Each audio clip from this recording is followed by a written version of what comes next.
Welcome to this explainer. Today, we're looking at a structure so iconic, we honestly take its very existence for granted. Floating right over the deadly currents of the Pacific Ocean, the Golden Gate Bridge is an absolute marvel of physics and human ingenuity. Chief Engineer Joseph Strauss didn't just build a bridge, he manipulated the very laws of physics to conquer an impossibly hostile environment. Okay, let's dive into this and uncover the crazy engineering that makes the whole shebang possible. To truly appreciate this structure, I want you to imagine a pretty terrifying scenario for a second. If those beautiful, sweeping suspension cables suddenly just vanished, what would happen?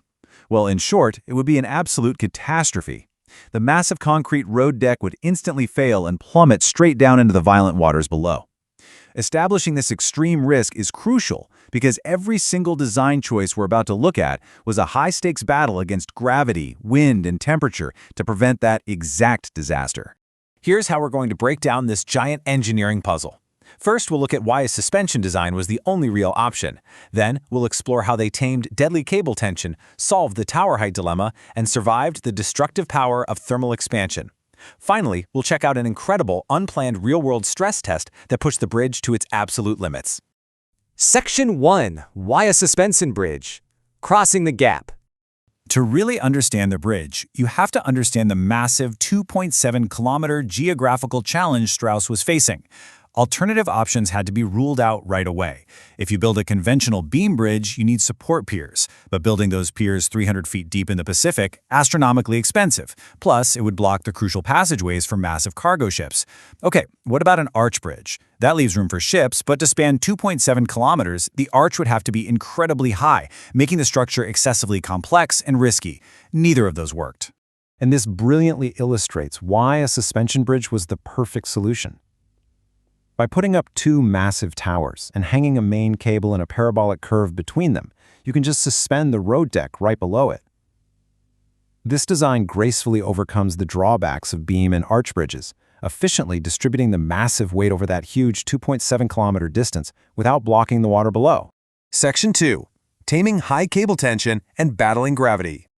But a suspension bridge comes with its own terrifying set of physics problems, and gravity is public enemy number one.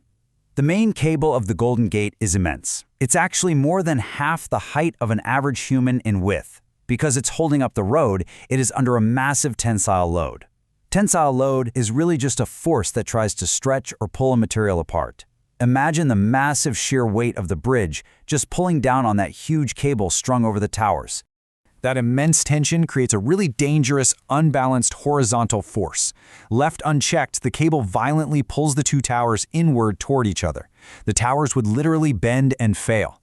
Now, the straightforward fix would be to just extend the main cable way further back onto land and heavily anchor it, but that requires a ridiculous amount of extra material and money. Instead, Strauss found a highly counterintuitive solution. He just moved the two main towers closer to each other. So, the crucial point is that by bringing the towers closer together, you reduce the length of the unsupported bridge deck in the middle. This shorter unsupported length magically lowers the overall tension in the cable. Lower tension means you don't need a cable quite as incredibly thick, which saves massive amounts of steel, reduces the inward pull on the towers, and ultimately optimizes the entire financial budget of the project. It's a perfect chain reaction. Section 3. The tower height dilemma and finding the sweet spot. Moving the towers is only half the battle. Think about a simple tabletop physics experiment comparing two extremes. If you build a suspension bridge with really short towers, the angle of the main cable is incredibly low. To balance the heavy vertical weight of the road, that low-angle cable induces massive, structure-breaking tension. A short tower design would suffer sudden, catastrophic failure under a heavy load. On the flip side, if you build massive, incredibly tall towers, you get a steep, high angle. This reduces tension beautifully, making it super safe. But building gigantic megatowers over the ocean, financially and practically impossible. Strauss had to find a compromise. Now, what's really fascinating here is this exact number, 746 feet. That was the rigorously calculated mathematical sweet spot. It was the perfect, happy medium. Tall enough to provide a safe angle that drastically reduces cable tension, but short enough to actually be affordable and constructible in that harsh marine environment. Section 4. Surviving thermal expansion and battling the sun.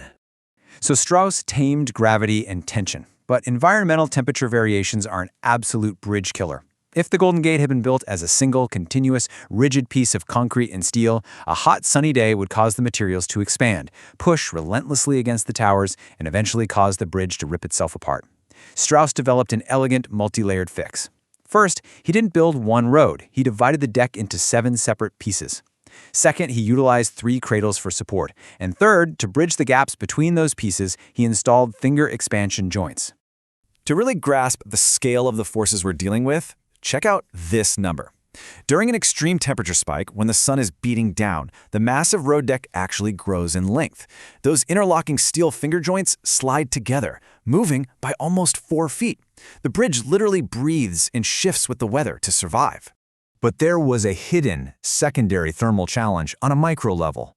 The road deck is a mixture of concrete and steel bars. The problem? Steel expands at a slightly higher rate than concrete. If they heat up together, the steel will tear the brittle concrete apart from the inside.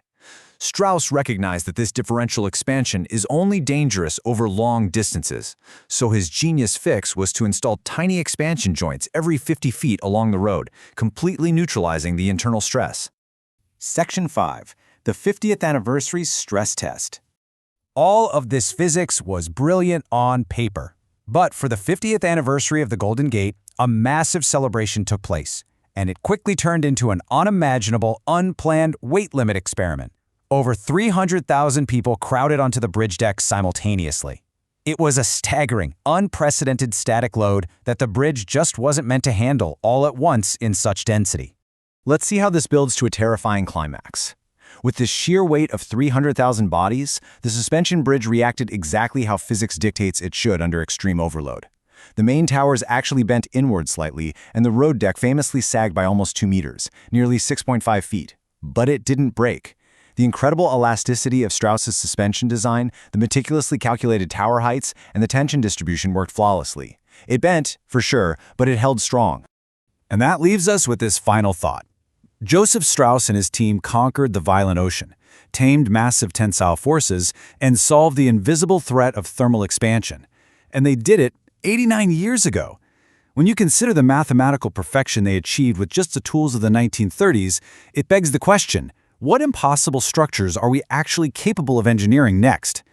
Thanks for joining me on this explainer, and I hope it completely changes how you look at the bridges you drive over every day.